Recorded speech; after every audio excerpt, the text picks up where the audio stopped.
Spurlock pass to 20, pass to 30. Could it be? Could it be? The great curse has been lifted.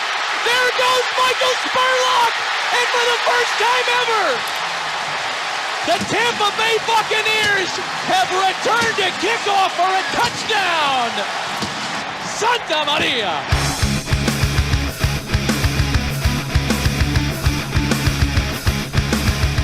Hello and welcome back, Bucs fans, to a brand new edition of the Cannon Fire Podcast. I'm your host, as always, Rhett Matthew. Joined alongside me, my good buddy and co-host from BucsNation.com, Evan Wanish.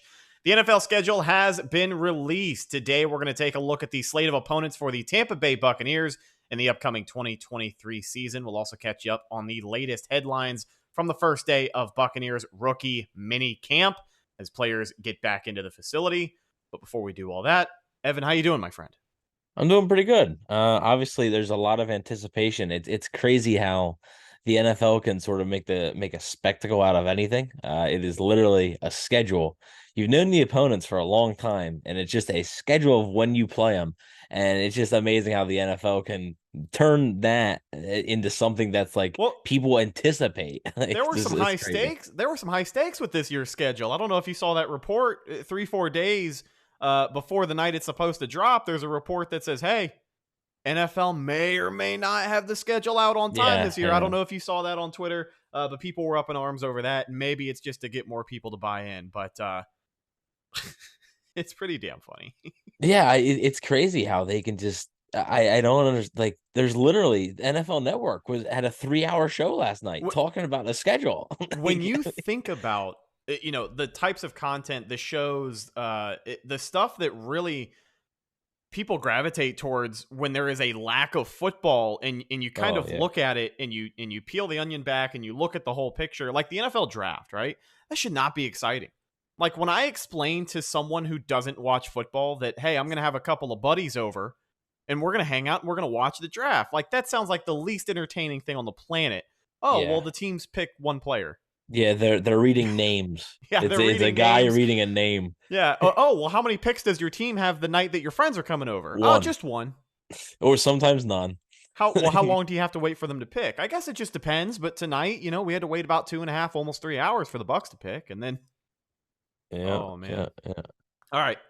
So the NFL schedule is here. I know we mentioned the start of rookie minicamp, but honestly, I mean, all the familiar faces are there. Cody Mauch is out there. GM Jason Light is in attendance.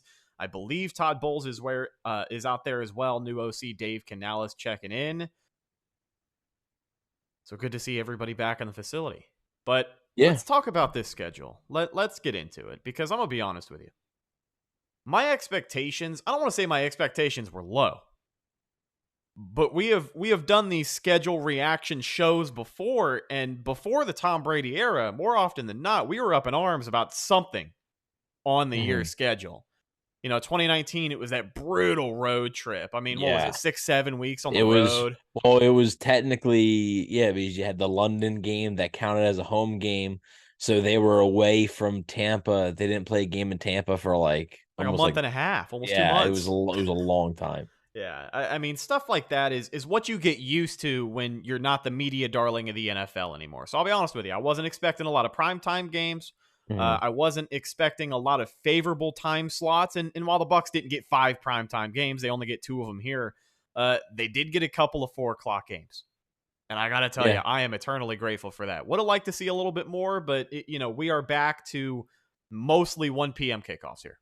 That's fine. Whatever. You know, and for people that do the post-game shows right after the game like we do, I'd rather the 1 p.m. or the 4 o'clock games over the multiple primetime games. Don't get me wrong. Like, it's nice to be on primetime, sure. But 5 or 6 times a year is a lot. So, but, you know, I think there's only like 2 4 p.m. games, though. I know one of them is a Jacksonville game. That's on Christmas Eve. And people were kind of making like a big deal about that. Like, oh, the Bucs are playing on Christmas Eve. The entire NFL is playing on Christmas Eve, because Christmas Eve is on a Sunday this year. So I think there's 3 Christmas Day games, like the Bucs were last year on Christmas Day. Then the rest is going to be on Christmas Eve. So kind of not special, but I think And look, it's tough to really complain about a schedule, right? Because at the end of the day, it's a schedule. You or me, neither one of us have to travel for it. Like it's not going to affect us at Yeah. all. So like when they say like, oh, they're on the road for 4 straight weeks, like okay, like who cares? The one thing you can complain about though, and the one thing that if I'm a player, I'm looking at, I'm like, oh, that kind of sucks, is the early bye week. Yeah. The week 5 bye week. I think you would like it to be week 7 or later. I mean, you're gonna play 4 games and then get a break. That's kind of rough. And what's that? 13 straight after that. So that's a lot. That is a lot of games being played straight there. And by the end of the season, you may see the Bucks sort of get fatigued, like sort of get tired playing a lot of football in a row. You saw it in 2017 when the hurricane caused the bye week to be week 1. They had to play Exactly. 17 straight weeks or 16 straight games.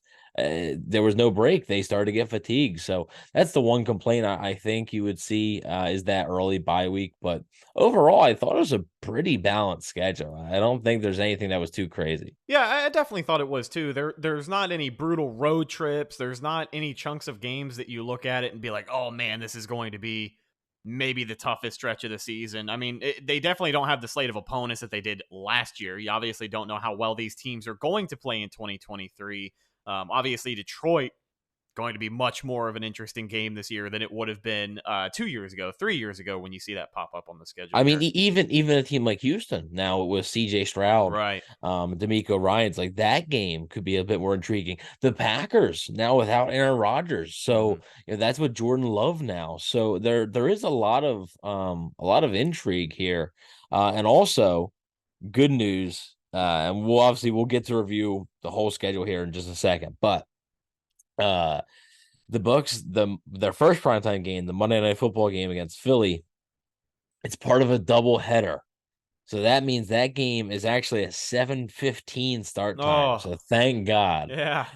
Let's go. All right. It is an early prime time game. The good graces of the NFL schedule makers is where the Bucks find themselves this coming season. So obviously some stuff to get excited about. And you had mentioned the 4:00 starts, how there's only 2 of them, which is correct. There's only 2 4:05 starts. I thought there was more, but that's still 2 more than I thought we were going to get. Oh, and then the final one is at Panthers. That's still to be determined. So that could be. I feel like that last game of the year usually ends up being 1:00 though.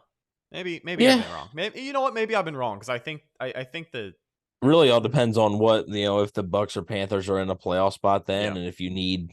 If you don't want 2 teams playing at the same time or something, that's why it gets a little funky there. Yeah. So let's go ahead and dive into it. Week 1, the Bucks are going to be on the road. And listen, you want to talk about where you are testing this Bucks team? They go to Minnesota to play Kirk Cousins and the Vikings. And I mean, that's going to be a test immediately for the secondary, who just got Carlton Davis back, Jamel Dean back. You put a lot of money to keep these guys together. And, we'll see what they can do week 1, but this is a pretty tough game to start the year, to say the least. Yeah. And real quick, I want to get it out of the way. Like this isn't the record prediction show that's coming. It's coming over the summer, but won't get too in depth because I mean we're talking about all the games here, so we're not going to get too in depth in each matchup and stuff. But just a quick overview of the teams, some of the stuff they changed in the offseason, stuff like that. I mean playing Justin Jefferson week 1 is certainly going to be a test for this Bucs secondary, and they also, I believe, the Vikings drafted Jordan Addison. They lost Adam Thielen. Kirk Cousins had a good year last year. And despite the Vikings' first round playoff loss, they were a good team. Now, I mean, some do think they were a bit overrated, myself included, because I collapsed late in the year. Yeah. Oh, and I forget what their record was. Their record in 1-score games was like insane. Like they're not going to be able to replicate that again. So, but certainly, the good thing is though, I think the Vikings defense is a bit vulnerable. So I don't think Baker Mayfield, I'm assuming it's Baker Mayfield, but, and the Bucs offense, I don't think they face a daunting task here, to start the season. It's not like you're going on a road to play a San Francisco week 1. That would be tough. But I do think there's stuff they can exploit there. But yeah, I mean, starting on the road and then you have 2 straight home games. So Yeah, and the reason we do the season prediction show a little later in the year as well is because as of right now, man, one, we don't even know who the starting quarterback is going to be. Yeah. Two, we have a new offensive coordinator. And three, with all of that being said, it makes it so much harder to gauge what this offense is going to look like this year. Yeah, like, and also injuries can happen. That's true. Ryan Jensen went down the second day of training camp. That changes things. Like, yeah, you're telling me. All right, week 2. The Buccaneers open things up at Raymond James Stadium against the Chicago Bears, September 17th. That is a 1:00 game on Fox. The home opener, middle of September, 1:00. Good luck. I think I'm going to stay home for that one. I'm going to be honest with you. I'd love to be there, but holy hell. I mean, they didn't. That's what it's going to feel like. The home opener, I don't think was last year. I don't think it was until the first week of October. And even then, it's like marginally colder outside. Yeah, I mean, maybe 2 degrees. The home opener was against Green Bay. It was week 3. It was the last week of September, but it was a 4:25 game as well. It wasn't 1:00. Okay, so, you're right. So that helped. Yeah, it's gonna be a hot one. So, yeah, but Justin Fields coming to town. The Bears obviously have the number 1 overall pick. They traded it. Now they have DJ Moore there in the fold because of that trade. Yeah, we'll see what type of Bears team it is. I mean, this is a team I think could be boom or bust. I think they could be a sneaky playoff team and have a quick turnaround if Justin Fields, with the new weapons and hopefully improved offensive line play, if Justin Fields could reach that next level, they could make some noise there. So I don't think this is an easy game for the Bucs. But also, your first 2 opponents, they're winnable. Like it's not like insane. Obviously, the next week it gets tougher, but your first 2 opponents here are not the best of the best here. And there's some tougher games in the Bucs schedule, and these 2 aren't it. So if they're going to build some early season momentum, they might have to do it with these 2 games coming up here. Yeah, week 2 Chicago, definitely a game I'm going to be watching in the air conditioning one way or another. But you had talked about the best of the best. Speaking of the best, week 3, the defending NFC champions Jalen Hurts and the Philadelphia Eagles come to town for Monday Night Football, baby. 7:15 p.m. kickoff. That game is on ABC. I think the last time the Bucs played a Monday Night Football game on ABC, Sean King was at quarterback for them. But this should be a good game. And again, you can't get too much into detail, but I do want to say, as far as just expectations for the season, I don't know where the hell this offense is going to pick up or start week 1.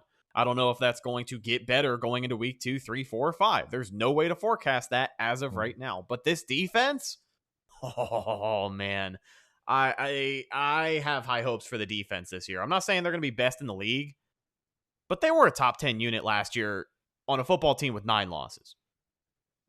So it's like, and a team with an offense that was just not giving them much of anything historically in terms of support. No, historically terrible offense. We touched on it time and time again.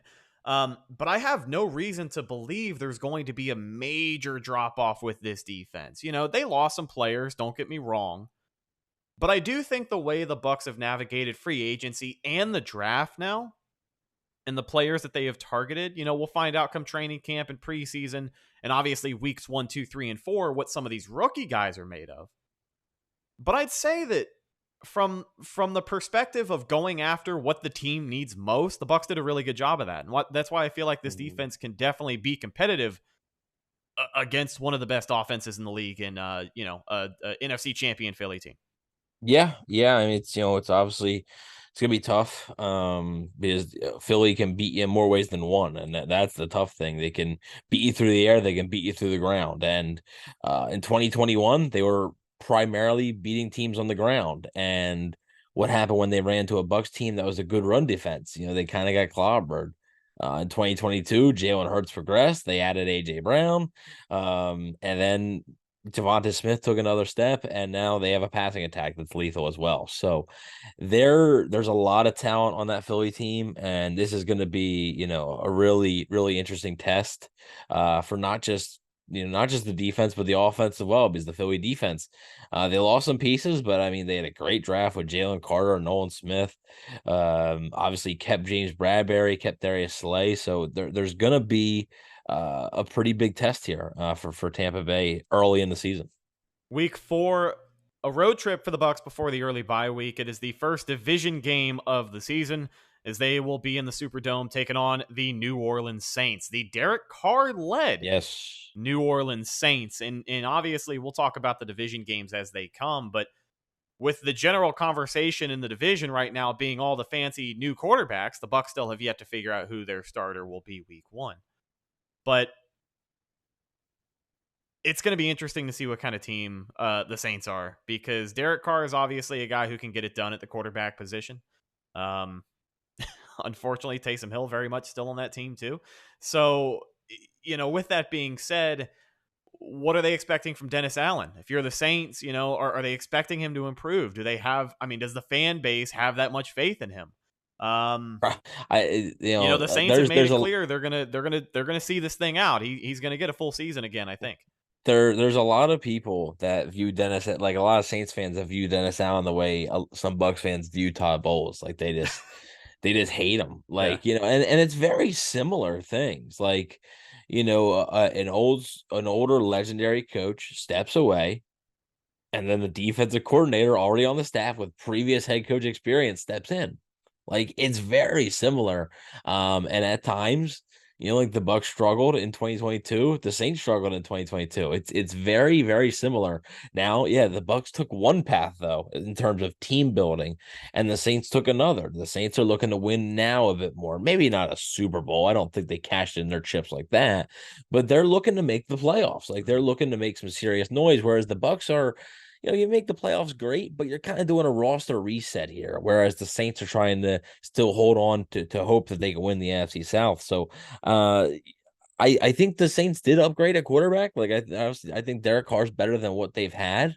And this is going to be a tough road game. Even though the Bucs beat New Orleans in New Orleans last year, that place has still been a house of horrors for Tampa. The Saints have still, played them 2 tough games.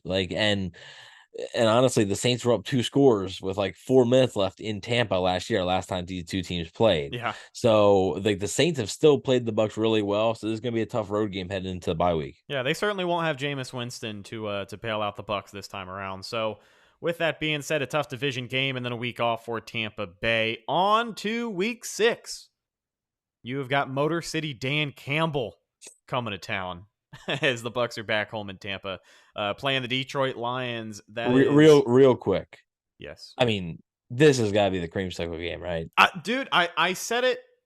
I said it on the last show or the show before. My guess, I think I may have guessed Chicago as the home opener as well. Oh, I don't know. Don't quote me on that, but I think I did. Yes, sir.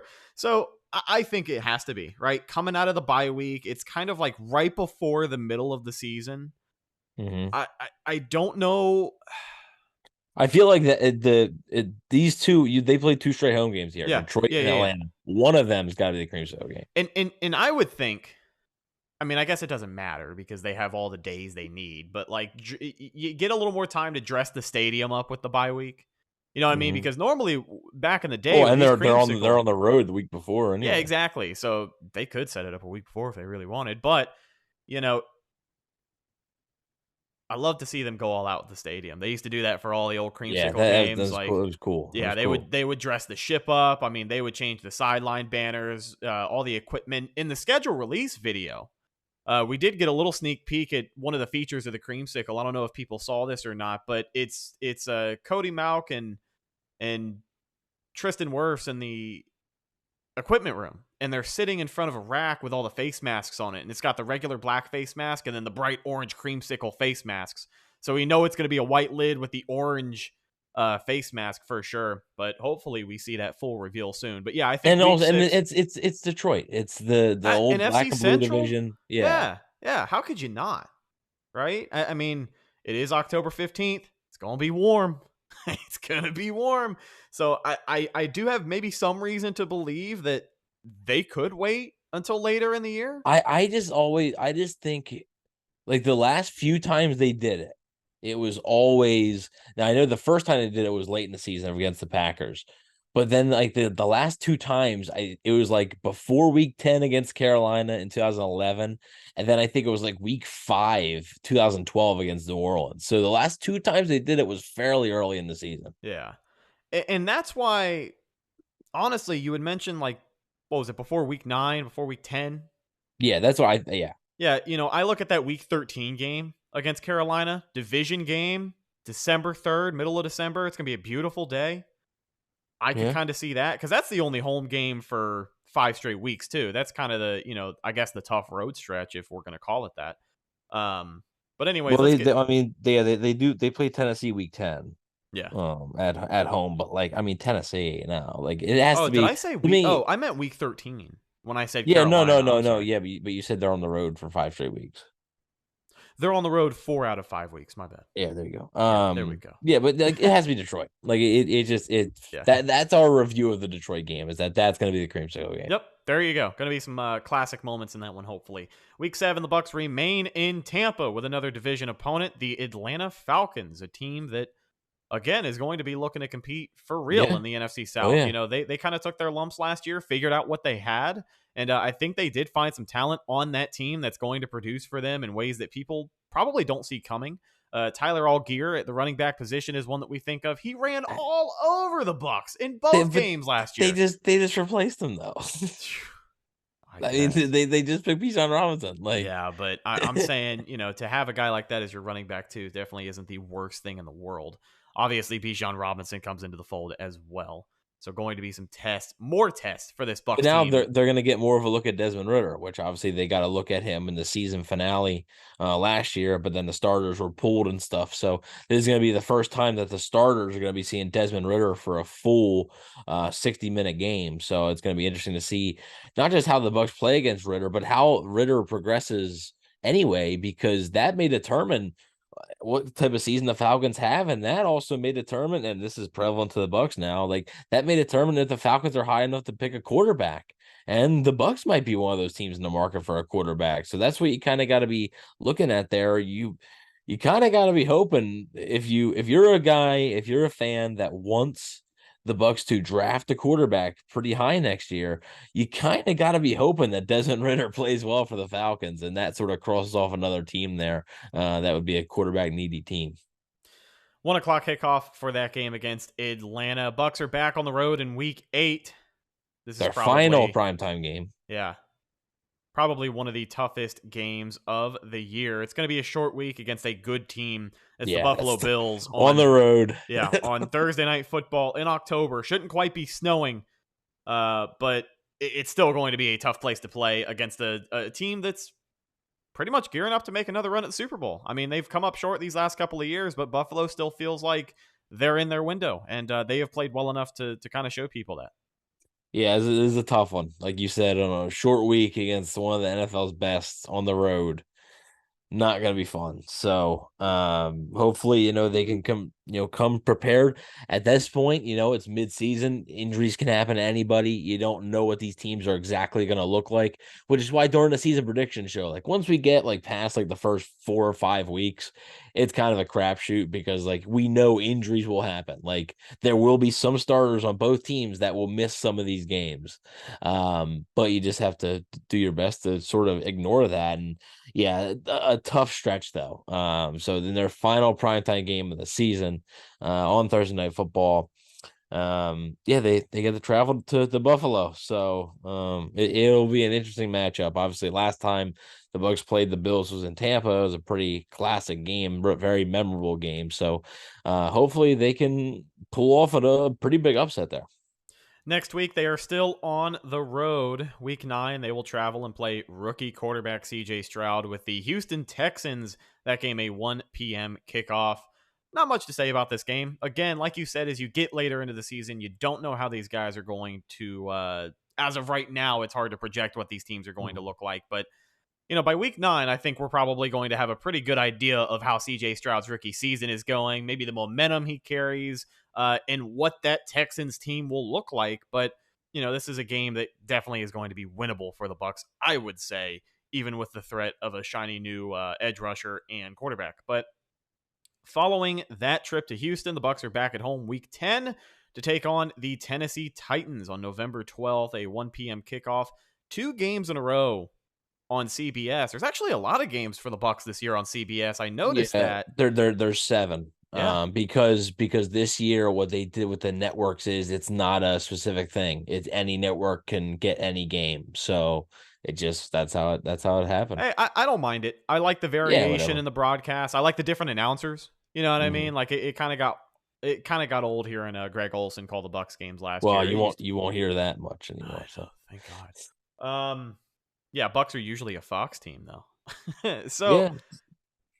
Anyways, real quick though. Sorry, go ahead.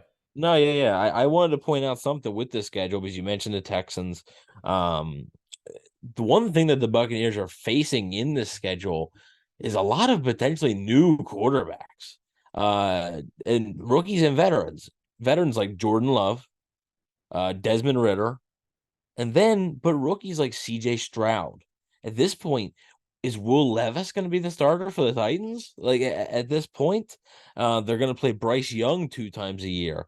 They're probably, I mean, we'll talk about it, but they got the Colts. They probably got Anthony Richardson.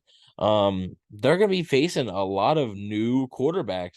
I don't foresee it, but I mean, if Jared Goff would get hurt or the Lions would really be struggling, would the Bucs be playing Hendon Hooker in that Week 16 game? So it's going to be interesting because they're going to be seeing a lot of different and new quarterbacks.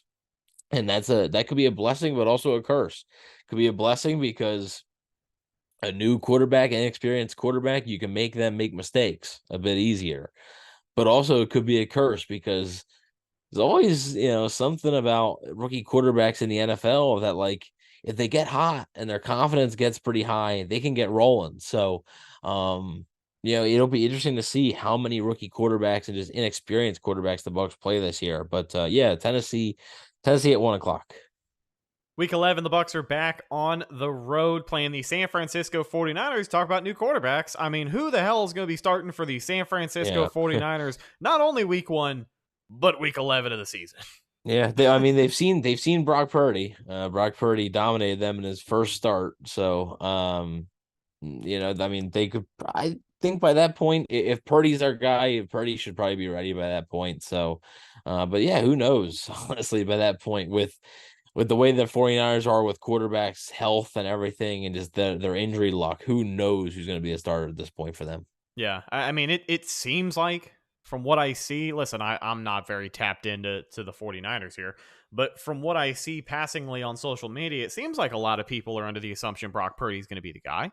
Mm-hmm. Right? I would think so. Yeah, if he remains healthy, yeah. Yeah, they didn't make any drastic moves at the draft to tell me otherwise, so, I don't have any reason to believe it's not going to be Brock Purdy, but obviously health becomes an issue, just like you said. But another tough game for the Bucs is the 49ers usually put together a pretty damn good football team.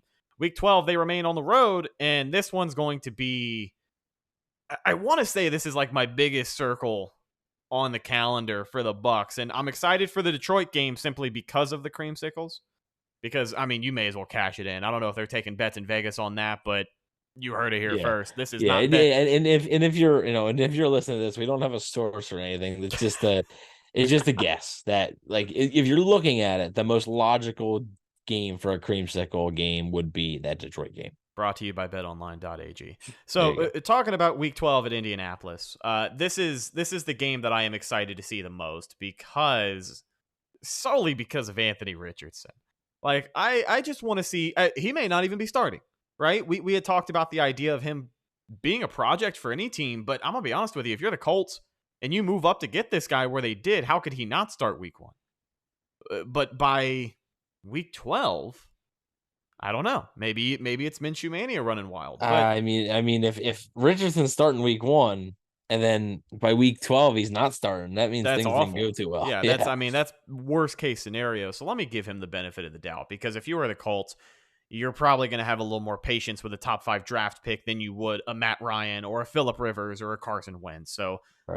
let me run that back real quick. But either way, I'm excited to see this game because I'm just excited to watch Anthony Richardson. I don't know. I'm not a hater, but I definitely don't love the guy. I'm a Florida fan, so I want to see how he does.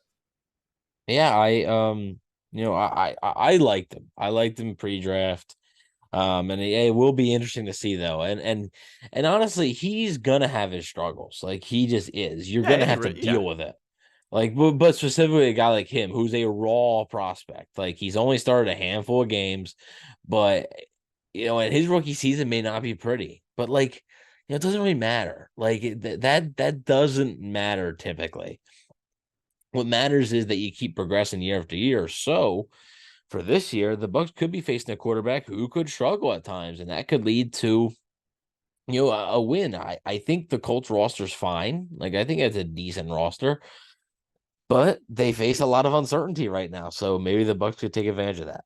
Yeah, and just like you said, there's always that level of uncertainty with a rookie quarterback or even a first-year starter.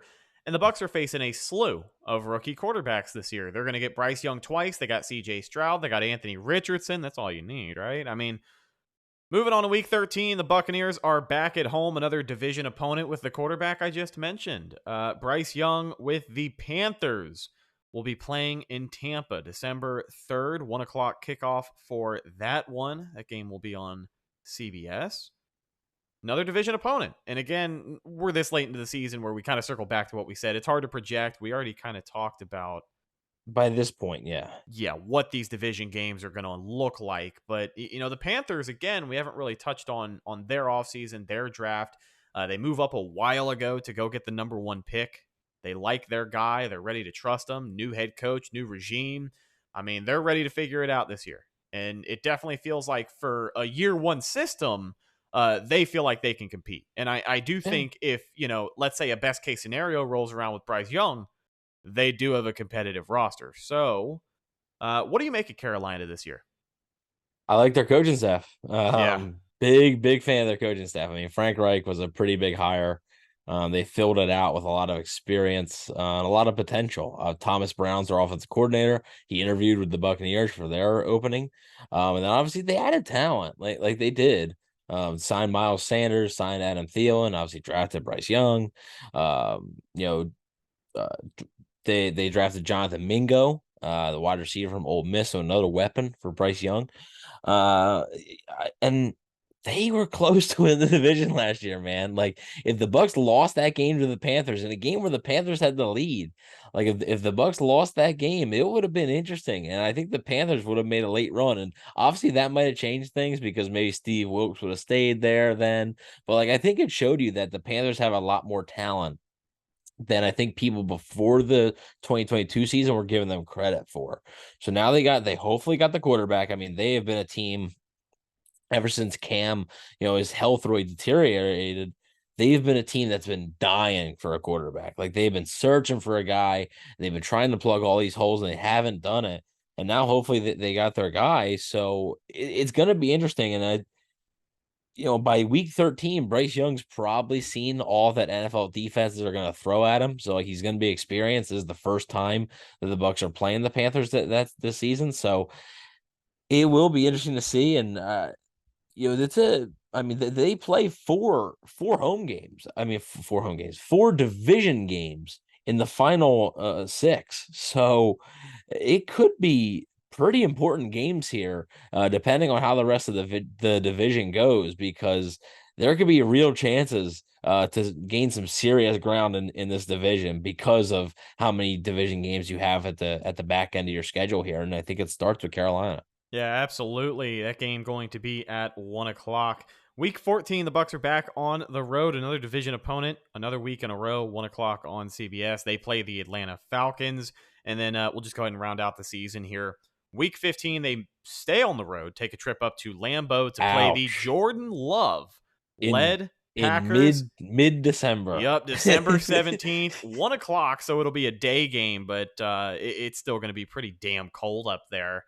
That could be potential for snow. There's some potential for snow. But another new QB, the Packers, they didn't pick up his 5th-year option, but they did sign him to an extension. So call it what you will. I guess they saved a little bit of money on the backside, obviously, because there's some incentives padded into that deal. But they believe he can be the guy. And by week 15, Green Bay, the fan base, the Bucs, the rest of the NFL is going to have a pretty good idea on if Jordan Love is going to be the guy or not. But let me get your personal thoughts on Jordan Love really quick. I know he saw some action last season, and I mean, from what we have seen coming into the league, the first round draft pick that surprised everybody. Nobody liked it at all, and everyone kind of I don't know, jumped on the bandwagon and not liking him very much. He didn't look great in practice, but once they saw him in a game, again, like I said, the Packers realized that, hey, this is going to be our guy after Aaron Rodgers, a team that does not go through quarterbacks that often. So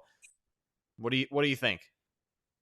It's a shame because I think a lot of people say they didn't like him because they didn't like the situation he was drafted into. Right. And he has no control over that. So that's not his fault at all that he was drafted by the Packers and the Packers traded up to get him. And so he's sort of gotten a raw deal. But I did like him pre-draft. I thought he was definitely a project, was definitely not a guy that was going to come in year one and start.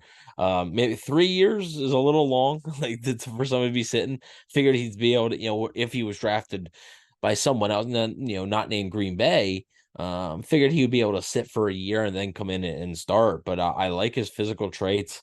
I wonder if it's a bit too late because that's what you run the risk of. Like sitting for 3 years isn't a good thing. Like that's not a good thing. So I wonder in the back of my mind, is it too late for him to be able to progress and for the Packers to be able to get good of a look? So I think the Packers, outside of the quarterback questions, though, the roster's almost the same. Like obviously they lost Al Lazard, Randall Cobb, but like the roster's fairly the same. Their defense added a few more pieces, so I think they have a decent roster. This isn't going to be an easy road game, and I mean in mid-December, it's going to be cold, and the Bucs are going to have to. They've gotten lucky in the past of avoiding cold weather games, sort of getting those out of the way earlier in the season. Not this time though, so they're going to travel to Green Bay in mid-December, and it is going to be a chilly one.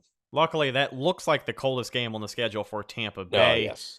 Christmas Eve in Tampa, Florida. The Bucs will host the Jacksonville Jaguars in Raymond James Stadium, a 4:05 p.m. kickoff for that game. The Jags are going to be an exciting team to watch this year. I mean, obviously, that huge performance in the playoffs last year. Trevor Lawrence really coming into his own. Doug Peterson finally putting a team around him and maybe supporting his players for a nice change down there. So with that being said, I'm curious to see how this one plays out because both of these teams, let's say the Bucs at this point in the season have 7 wins, 8 wins, and they're looking to maybe get that 1 or 2 more to compete for the division or to get, that wild card game, whatever the case may be. Both of these teams could be looking to upset the other if their seasons go the way they hope. Yeah, Trevor Lawrence might get some MVP votes this year. Like, he could be due for. Urban Meyer was a complete disaster. Doug Williams came in. Doug Williams, wow. Doug Peterson came in and Doug Williams at quarterback finally turned that team around. Oh man, Doug Peterson came in and really turned the ship around there. So this is going to be a tough one, and I'm going to be very interested to see how the Bucs play. The Jags, I still think, are an ascending team. Obviously, they had that big comeback against the Chargers in the playoffs. They didn't have enough to beat Kansas City, but hey, they won the freaking Super Bowl. So, but I expect the Jaguars to win their division this year. It's a weaker AFC South, so I think the Jags are going to be coming in here. It's going to be late in the season, so maybe they even have a chance to clinch the division with a win here. Right. So this is going to be an important game for them, and depending on where the Bucs are at, these final 3 games, 2 of them being divisional games, it could be pretty important for the division, depending on how many wins they have versus their divisional opponents. So this could be a game where the Bucs may have to maybe steal one here. I think the Jags are honestly one of the better rosters in the NFL, so this isn't going to be an easy game, but should be a pretty fun matchup at home on Christmas Eve. Yeah, and one of my favorite things to think about with the Jags is just how close they were to having Byron Leftwich. I mean, they could have. That's honestly, they dodged just a major bullet. I mean, and it was Leftwich's doing. Yeah. It wasn't, the Jags were ready to hire him. Like, it wasn't like the Jags said no. The Jags almost made the mistake. Like, they picked that. Like, they made the mistake basically. But Byron Leftwich saved them from themselves. Really, that would have been a pretty big what if, I think. Not necessarily in Bucs history, because like, I don't know, like, depending on who the offensive coordinator would have been, maybe certain things change. But in Jaguars history, based on like what the Jags did this past season, how different would it have been if Doug Peterson hadn't been there, you know? So that would have been very, very interesting to see. Yeah, absolutely. Moving on to week 17, the final home game for Tampa Bay. It's a division game and a tough one at that. On my birthday. There you go. December 31st. New Year's Eve, baby. 1 o'clock on Fox. The Bucs will play the New Orleans Saints, so I think I know what I'm doing on my birthday. Again, just like we said with Jacksonville, but the stakes are even higher with this one being a division game. The Bucs could be in a position to, I hate to put it this way, but the Bucs could more than likely be in a position to play upset right here. Let's say the Bucs are third in the division, fourth in the division, and by week 17, you're kind of closing the door on that playoff window. Let's say the Saints are, one game away from clinching the South. They got to beat the Bucs to do it.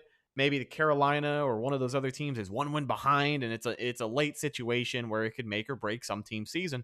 That's what the Bucs could be doing here if their season does not go as planned. Yeah, it could be a lot like 2017, sort of towards the end of the season there. The Bucs beat the Saints at the last game of the year there. I believe that was on New Year's Eve as well. So sure was. Chris Godwin's first career touchdown. Yeah. I gotta tell you, man, that's one of the most underrated plays in Bucs history. And like, it's not a playoff game. It wasn't a playoff game. It wasn't anything that had high stakes. It was the season finale. It was, it was the Bucs weren't making the playoffs. Yeah, but they went out there, game-winning drive, Chris Godwin, sideline, touchdown, Bucs win it. I mean, it was pretty damn fun. Yeah. So I mean, again, though, if you mentioned the Bucs maybe playing out the string, which is possible, like it's possible they could struggle, and these last two games may not matter that much if they only have 4 or 5 wins by this point. But if they have 7 or 8 wins by this point, these two games could determine whether they make the playoffs or not, depending on what the rest of the division does. So, I mean, you got New Orleans here, then you got the season finale against Carolina. So I think you'd want to end off, your home stand here with a high note against New Orleans, the last home game of the season. So it'll be interesting to see. And it's a long time. I mean, it's over 2 months. You play New Orleans October 1st, and you don't play them again until December 31st. It's one day away from 3 months. So that's a long time to not be playing an opponent. So a lot of things can change between now and then. Exactly. Between Tampa Bay and New Orleans, that is 2 very different football teams between the times that they play each other, first and second. Obviously, week 18, you had mentioned it. They wrap up with another division opponent in the Carolina Panthers. That game on the road. Details to be determined. But same exact situation as week 17. Could play late year upset. Could be a couple of crucial wins to put the Bucs on top of the division. Imagine that. So we go through the entire schedule, and I wanted to get your opinion on this before we wrap things up. Peter King and a couple of other people, more than a couple of other people, have already relegated the Bucs back to the basement of the NFC South. Peter King said it's going to be a 3-team race for the NFC South, saying it's going to be Carolina, New Orleans, and Atlanta. Is that accurate? Do you feel like the Bucs can ultimately compete? If this defense is the best in the NFC South, can it slow down some of these other teams who, Derek Carr is still a first-year quarterback with Dennis Allen in that system, so it could not go as planned, right? I mean, look at Russ in Seattle, or Russ in Denver. Nobody expected that to flop as bad as it did. Not saying that happens with Derek Carr here, but you never know. Couple of rookie quarterbacks, on the other hand, with Carolina and Atlanta. Good rosters. Bucs have a good roster as well, aside from the quarterback situation. And you also don't know how Kyle Trask and or Baker Mayfield are going to play that year. So when people are writing off the Bucs, what is your reaction to that? Reminds me a lot of 2019. So the Bucks had lost. They hired Bruce Arians. The shine was really wearing off of Jameis Winston at that point. That was after year 4. Had the whole suspension, had the whole Fitzpatrick thing. The shine was wearing off that star, and they hired Bruce Arians. They were in a cap crunch.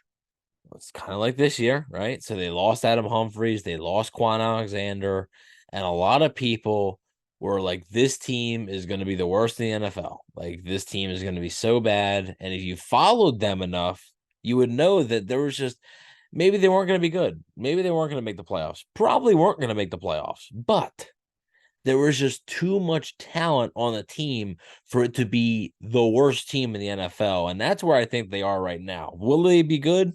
I don't know. Are they going to be a top of 3, a bottom 3 team in the NFL? I don't think so. No way. I gotta say, like, that's where I am, and that's really what I kind of focus my attention on. I think more so it's just a state of football journalism, if you even want to call it that. I mean, when you look at these panel shows, when you look at ESPN, when you look at Bleacher Report, when you look at SB Nation, when you look at all of these blogs, whatever the case may be, when you look at more specifically national sports outlets who are supposed to cover all of these teams, when they're expected, the Bucks to basically have the number 1 overall pick next year and take Caleb Williams, or be ranked 31 out of 32 on the latest set of power rankings going into the season. I have to feel like this isn't even like people who don't watch the team. I feel like this is just a common sense issue here. And I feel like anyone who has any type of football understanding can understand that, like, on a team that didn't have an offense last year, they still won 8 games. They still won the division. They still made the playoffs. Like, this is a team that is more complete than people are giving them credit for. And the absence of Tom Brady, to a lot of casual-minded football fans, is obviously going to make them a much worse football team. I mean, it's a big one. It is going to make them a much worse football team. Don't get me wrong. I don't want to get up here and say the Bucks are going to compete and win the division, but they are not going to be the second to last or worst team in the NFL. I just don't understand why we were drawing that conclusion. Well, my favorite thing, and my one piece of advice to Peter King is, his explanation was the Super Bowl is worth it. Right. Yeah. I mean, why do you think they're the second worst team in the NFL? Like, why do you think that? Like, that's all. You can have that. It's your opinion, whatever. Why? If you can give me a solid reason why, I'll shut up. But, like, saying, oh, the Super Bowl was worth it. They lost Tom Brady. It's a huge loss. What were their other big losses? Right. Mike Edwards, Narkeem Nunez-Roches, Sean Murphy Bunting. Okay, solid players, fine players. They could have lost Jamel Dean. They could have lost Lavonte David. Then, if those two things happen, okay, maybe then you're looking at it. You're like, like maybe a bottom 10 team, but wow. I mean, even if you lost both those guys, I feel like you might be. And I mean, there's things about Devin White. Do you look to trade Devin White then? Because then you're looking at, but like they were able to retain those guys, and they were able to add some guys. So it's not a perfect roster. The Bucks know it's not a perfect roster. It just wasn't possible to do that with the salary cap. So will they make the playoffs? Who knows? In the division, anything can happen. Would I bet on them making the playoffs? Probably not, because I think there's some maybe better teams there. And my one concern about the Bucks is maybe depth, like, because there's going to be injuries, and I just don't know certain injuries at certain spots. I don't know if they can overcome them. So you can't predict injuries. If Tristan Wirfs and Lavonte David and Vita Vea, if they all miss 12 games, okay, maybe then the Bucks are a bottom 3 team. Sure, I can't predict that. Like, sure, if you're missing those guys, all right, whatever. Maybe they are then. I can't predict that. But to sit here right now and just say that, you're just reading, oh, Tom Brady left, so naturally they're going to be bad. And that's not the case. Like, because I mean, there's a lot of talent. Will they be good? Again, I don't know. But I'm telling you, there's too much talent for them to be that bad in 2023. I agree. I do agree. Before we wrap things up here on the pod, do you have any closing thoughts? Maybe a take bag this week or overall expectations for the season? I know you just talked about playoff expectations, but without getting into too much detail, we'll do that later this summer on the season prediction show. How are you feeling? What do you make of the schedule and where are you at? And like I said, don't really have anything to say much about the schedule besides the week 5 bye week kind of sucking. But one thing that does not suck is Yaya Diaby wearing 0. So it's the first Buccaneers player in Tampa Bay Buccaneers history to wear the number 0, Yaya Diaby. So that could be a pretty fun trivia question one day, 10, 15 years down the line, who was the first Bucs player to wear 0. So pretty cool there. And yeah, that's pretty much it. I don't really have much. I was going to bring up the Peter King thing. Glad you did. So yeah, that's pretty much it. Hey, and you talked about that number 0 being a potential trivia question. Depending on how this kid plays, it's either going to be really easy. 10 years from now, or it's going to be next to impossible. So we'll see what happens. But obviously, as minicamp gets rolling, some players going to be back in the facility over the next couple of weeks. We've got some updates for you guys as much as we can. Shorts and t-shirts, guys are running around. At the end of the day, it is activity. It is official NFL sanctioned football activity back in one Buck place, and we are excited to be talking to you about it. But with all of that being said, that's going to do it for this week's episode of the Cannon Fire Podcast. Thank you guys so much for hanging out with us. Follow the show on social media, Facebook, Instagram, and Twitter. All of those are Cannon Fire Podcast. You can find my co-host Evan on Instagram at Bucs_Daily, the #1 Buccaneers fan page on Instagram. You can also find him on Twitter at EvanNFL, and check out his written work at BucsNation.com. You got anything in the hopper? Not gonna lie to you, like this time of year, it's tough to figure out some stuff. So I will have some stuff, but I gotta think about it. So I will have some stuff on BucsNation.com, just not anything planned right now. It's all right. It's no worries. I mean, hey, on our pre-draft show, we got to tell everybody about the dark times that we are now officially in, because we have got minicamp. And then it is nothing until late July. Yeah. So we are going to do our best to continue to bring you some of the best Bucs content over the course of that break, something that we have not done these past couple of seasons. We like to keep it transparent with you, but we got a lot of new types of content we're going to try out this year. I'm personally really excited about it. You should be really excited about it. And Evan, you should also be really excited about it. So yes. Last but not least, you can find myself Instagram and Twitter at Rhettakus, RHETTAKUS. If you follow me, I will follow you back. But again, that's the show. Thank you guys for tuning in. I'm your host, Rhett Matthew, signing off for my co-host, Evan Wanish. We will talk to you guys in the next one. Until then, and as always, thank you for listening, and go Bucs.